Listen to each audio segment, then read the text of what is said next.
അതുകൊണ്ട് കേരളത്തിലെ ഈ ഒരു വോട്ടിന്റെ ഷിഫ്റ്റ്, അതായത് ഈഴവ സമുദായത്തിൽ നിന്നുണ്ടായിരിക്കുന്ന വോട്ട് ഷിഫ്റ്റ് ഇതേപടി തന്നെ തുടരുന്ന ഒരു രാഷ്ട്രീയ അന്തരീക്ഷം ഉണ്ടെങ്കിൽ പഞ്ചായത്ത് ഇലക്ഷനിൽ CPM-ന് പാർലമെന്റിൽ സംഭവിച്ച അതേ കാര്യം തന്നെ സംഭവിക്കും.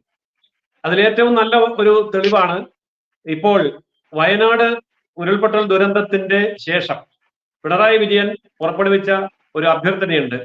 മുഖ്യമന്ത്രിയുടെ ദുരിതാശ്വാസ നിധിയിലേക്ക് ഉദാരമായി സംഭാവന ചെയ്യണം. മുഖ്യമന്ത്രിയുടെ ദുരിതാശ്വാസ നിധിയിലേക്ക് സംഭാവന ചെയ്യണമെന്നുള്ള അദ്ദേഹത്തിന്റെ പ്രസ്താവനയുടെ അടിയിൽ ലക്ഷക്കണക്കിന് മലയാളികൾ നിർലോഭം തെറിവാക്കുകൾ സംഭാവന ചെയ്തുകൊണ്ടിരിക്കുക. അതിന്റെ കാരണം എന്താണ്? വിശ്വാസം നഷ്ടപ്പെട്ടു. കഴിഞ്ഞ തവണ ദുരിതാശ്വാസത്തിന് കൊടുത്ത പൈസ മുഴുവൻ അടിച്ചു മാറ്റി സഖാക്കന്മാര് വീട്ടിൽ കൊണ്ടുപോയി അവസാനം കേസും ബുക്കാറുമായി നമ്മൾ കണ്ടതാ. അപ്പോൾ എന്ന് പറഞ്ഞതുപോലെ ഈഴവ സമുദായത്തിന് ഈ വരാൻ പോകുന്ന പഞ്ചായത്ത് തെരഞ്ഞെടുപ്പിൽ ഇടതുപക്ഷത്തിന് CPM-ന് ഉള്ള വിശ്വാസം നഷ്ടപ്പെട്ടാൽ തീർച്ചയായിട്ടും ആലത്തൂർ എന്ന് പറഞ്ഞ ഒരൊറ്റ സീറ്റിലേക്ക് ഒതുങ്ങിയെന്ന് പറയുന്നത് പോലെ നാമമാത്രമായ പഞ്ചായത്ത് സീറ്റുകളിലേക്ക് ഒതുങ്ങേണ്ട ഗതികേട് വരും. അതിന്റെ ഒരു സൂചനയാണ് ഇപ്പോൾ കണ്ടുകൊണ്ടിരിക്കുന്നത്. അതുകൊണ്ട് ഈ ഒരു രാഷ്ട്രീയ സ്ഥിതി ഇപ്പോൾ വിപുലാൽ പറഞ്ഞതുപോലെ തൽസ്ഥിതി തുടരുകയാണ് എങ്കിൽ ആ തൽസ്ഥിതി മുന്നോട്ട് പോയാൽ കമ്മ്യൂണിസ്റ്റുകാരന്റെ സ്ഥിതി അപകടത്തിലാവും. ഒരു സംശയവും വേണ്ട, അപകടത്തിലാവും. എന്നാൽ അതവർക്ക് അറിയാം. അവരെ സംരക്ഷിക്കാൻ ആവശ്യമായിട്ടുള്ള നിലപാടുകൾ ഈ ഘട്ടത്തിൽ കോൺഗ്രസ് പാർട്ടി എടുക്കുമെന്നുള്ളതാണ് പഞ്ചായത്ത് ഉപതെരഞ്ഞെടുപ്പുകളിൽ നമ്മൾ കാണുന്ന റിസൾട്ട്. എനിക്ക് പഞ്ചായത്ത് ഉപതെരഞ്ഞെടുപ്പിന് ചില റിസൾട്ട് കണ്ടപ്പോൾ BJP ജയിക്കുമെന്ന് പറയുന്ന പഞ്ചായത്ത് വാർഡുകളിൽ കോൺഗ്രസ് പാർട്ടി CPM-ന് വോട്ട് കൊടുത്തു. അപ്പോൾ കോൺഗ്രസിന് 50 വോട്ട് പോലും കിട്ടാതെ അവസ്ഥ.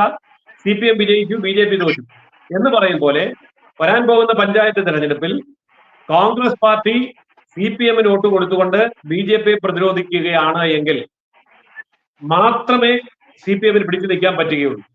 എന്നാൽ തിരിച്ച് നമ്മളിപ്പോൾ കാണുന്നത് പോലെ തിരിച്ചാണ് സംഭവിക്കുന്നതെങ്കിൽ, അതായത് പാർലമെന്റിലേത് പോലെയാണ് സംഭവിക്കുന്നതെങ്കിൽ തീർച്ചയായിട്ടും CPM ഒതുക്കപ്പെടും, ചിത്രത്തിൽ നിന്ന് തുടച്ചു മാറ്റപ്പെടും എന്നുള്ളതാണ് സംഭവിക്കാൻ പോകുന്ന വസ്തുത.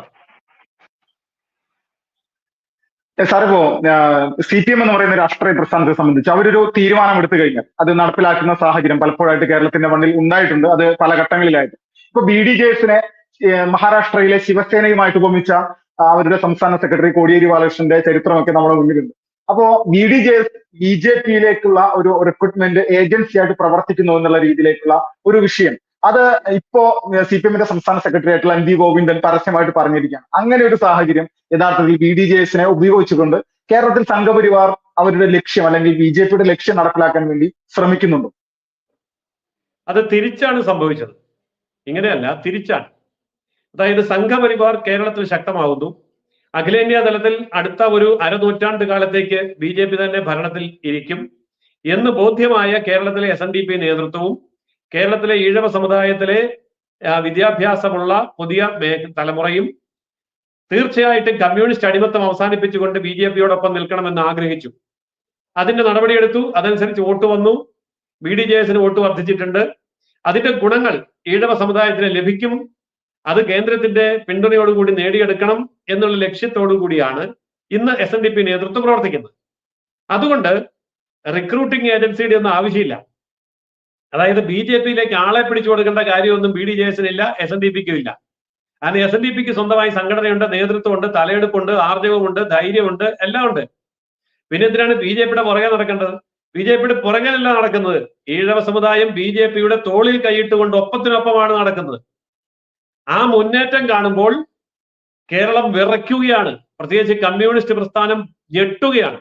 അതിനാണ് അവരാടിനെ പട്ടിയാക്കുന്നത് പോലെ ഈഴവരെ കളിയാക്കുന്നതും SNDP-യെ കളിയാക്കുന്നതും. ഏതായാലും പണ്ട് കാലത്ത് അതൊക്കെ നടന്നു, ഇനി അത് നടക്കാൻ പോകുന്നില്ല. ഈ കാലത്ത് പുതിയ തലമുറയിലെ ഈഴവ സമൂഹം കാര്യങ്ങളെ കണ്ണു തുറന്ന് കാണാൻ കഴിവുള്ളവരാണ്. അതുകൊണ്ട് കമ്മ്യൂണിസം ആയിരിക്കും പരാജയപ്പെടുക, SNDP അല്ല. ഇപ്പൊ വലിയൊരു മെസ്സേജ് ഇവിടെ ഒരു വ്യക്തി ഇവിടെ ഒരു കമന്റ് ഇട്ടിട്ടുണ്ട്. വലിയൊരു മെസ്സേജാണ് സാറിന്റെ ഭാഗത്തുണ്ടായിരിക്കുന്നത് എന്നുള്ളത്. ആ മെസ്സേജ് എന്താണെന്ന് വെച്ചാൽ കേരളത്തിലെ ഈഴവ സമൂഹത്തിന്റെ ഏറ്റവും വലിയൊരു തെറ്റിദ്ധാരണയുണ്ട് ഈ പറയുന്ന അവരുടെ കുലത്തൊഴിൽ കള്ള് ചെത്തലാണ് എന്നുള്ളത്. അപ്പോ ഇത് അതല്ല, അതിന്റെ ഒരു യാഥാർത്ഥ്യം സാർ എന്ന് പറഞ്ഞു. അത് ഒരിക്കൽ കൂടി ഒന്ന് പ്രേക്ഷകരുടെ മുന്നിലേക്ക് ഒന്ന് വെച്ച് കഴിഞ്ഞാൽ വളരെയധികം നല്ലതായിരിക്കും തോന്നുന്നു. കേരളത്തിലെ ഈഴവ സമുദായത്തോട് കമ്മ്യൂണിസ്റ്റ് പ്രസ്ഥാനം കാണിച്ച കൊടും ചതിയാണ് ഈഴവ സമുദായത്തിന്റെ കുലത്തൊഴിൽ കള്ളുചത്താണ് എന്നുള്ളത്. ഇത് കമ്മ്യൂണിസ്റ്റ് പ്രസ്ഥാനത്തിന്റെ സവർണ മേധാവികൾ ഈഴവ സമുദായത്തിന്റെ തലയിൽ അടിച്ചു കയറ്റിയ അന്ധവിശ്വാസമാണ്. ചരിത്രപരമായ വസ്തുതകളിലൂടെ സുവ്യക്തമായി തെളിയിക്കാൻ കഴിയും. കേരളത്തിന്റെ ഈഴവ സമുദായത്തിന്റെ കുലത്തൊഴിൽ വൈദ്യവൃത്തിയാണ്. കേരളത്തിൽ ജനതയുടെ ഡോക്ടർമാരായിരുന്നു. ചന്ദ്രിക കേശവം വൈദ്യൻ എങ്ങനെയാണ് ചന്ദ്രിക സോപ്പ് ഉണ്ടാക്കിയത്? അത് MBBS പഠിച്ചിട്ടല്ല, അല്ലെങ്കിൽ ഹോമിയോപ്പതി പഠിച്ചിട്ടല്ല, മറിച്ച് പാരമ്പര്യമായി കിട്ടിയ വൈദ്യമാണ്. അപ്പോൾ SNDPയുടെ അനിഷേധ്യ പ്രവർത്തകനും നേതാവും ആയിരുന്ന ചന്ദ്രിക കേശവം വൈദ്യൻ എവിടെ നിന്നാണ് മെഡിസിൻ പഠിച്ചത്? ചന്ദ്രിക കേശവൻ വൈദ്യൻ ഒറ്റപ്പെട്ട ഒരു ഉദാഹരണമല്ല, എല്ലാവരും അറിയുന്ന ചന്ദ്രിക സോപ്പ് ആയതുകൊണ്ട് ഞാൻ പറഞ്ഞു എന്നേ ഉള്ളൂ. അതുപോലെ കേരളത്തിലെ ഈഴവ സമുദായത്തിന്റെ എല്ലാ കുടുംബങ്ങളുടെയും പാരമ്പര്യവും ചരിത്രവും പരിശോധിച്ച് അവരുടെ വീടുകളിൽ ഇനിയും അവശേഷിക്കുന്ന പഴയ താളിയോല ഗ്രന്ഥങ്ങൾ എടുത്ത് വായിച്ചു നോക്കിയാൽ മനസ്സിലാവും, ഈഴവ സമുദായത്തിന് അവർക്ക് എല്ലാ കുടുംബങ്ങളിലും സംസ്കൃതം പഠിപ്പിക്കാനുള്ള സംവിധാനം ഉണ്ടായിരുന്നു, സംസ്കൃത പണ്ഡിതന്മാരുണ്ടായിരുന്നു, താളിയോല ഗ്രന്ഥങ്ങൾ ഉണ്ടായിരുന്നു. അവർ വൈദ്യവൃത്തിയുടെ പാരമ്പര്യമുണ്ടവരാണ്.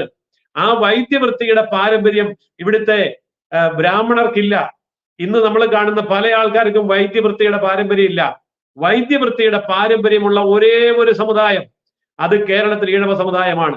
ആ കാര്യം പറഞ്ഞാൽ ഈഴവൻ അടിമയായിട്ട് കമ്മ്യൂണിസ്റ്റുകാരൻ വോട്ട് കുത്തില്ല എന്നുകൊണ്ട് ആ ഈഴവന്റെ തലയിൽ അടിച്ചു കയറ്റിയ അന്ധവിശ്വാസമാണ് നിന്റെ കുലത്തൊഴിൽ കള്ളിയത്തല്ലേ എന്ന് പറഞ്ഞാൽ മാനസികമായിട്ട് തകർക്കുക. കമ്മ്യൂണിസ്റ്റുകാരുടെ എക്കാലത്തെയും തന്ത്രം ഇതാണ്, മാനസികമായിട്ട് തകർക്കുക.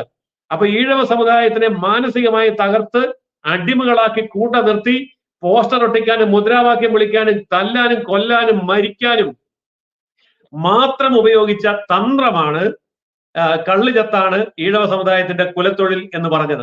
ഒരിക്കലും അതല്ല. കുലത്തൊഴിൽ വൈദ്യവൃത്തിയാണ്, മെഡിക്കൽ സയൻസ് ആണ്. അസന്നിഗ്ധമായിട്ട് ഇത് പറയാൻ കഴിയും. വ്യക്തമായി തെളിയിക്കാനുള്ള രേഖകളും എന്റെ കയ്യിലുണ്ട്.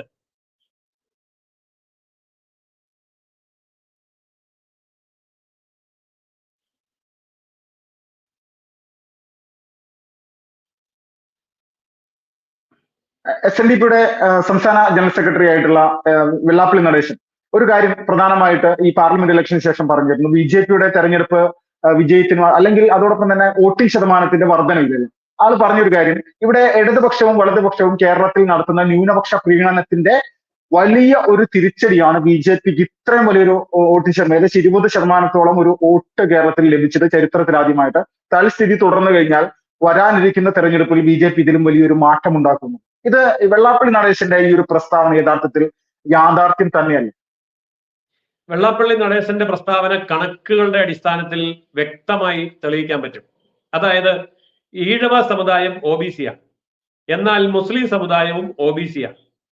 മറ്റ് OBC സമുദായങ്ങൾ ധാരാളം ഉണ്ടെങ്കിൽ പോലും എണ്ണത്തിൽ വളരെ കുറവാണ്.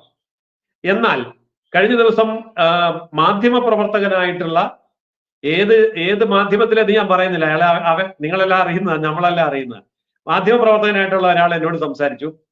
സാറേ, എനിക്ക് പോലീസിൽ SI ആയിട്ട് ജോലി കിട്ടിയതാ, പക്ഷേ എന്റെ റാങ്ക് ലിസ്റ്റില് എന്റെ പേര് 6-ാമതാണ്. 6-ാമത് റാങ്ക് ലിസ്റ്റിൽ കിടക്കുമ്പോൾ 40 SIമാരുടെ ഒഴിവുണ്ടാകും.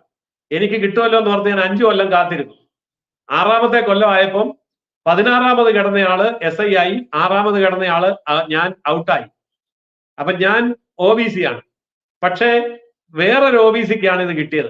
അപ്പോൾ OBC-ക്കകത്തെ OBC-യാണ് ഇഴവൻ, വേറെ OBC അല്ല.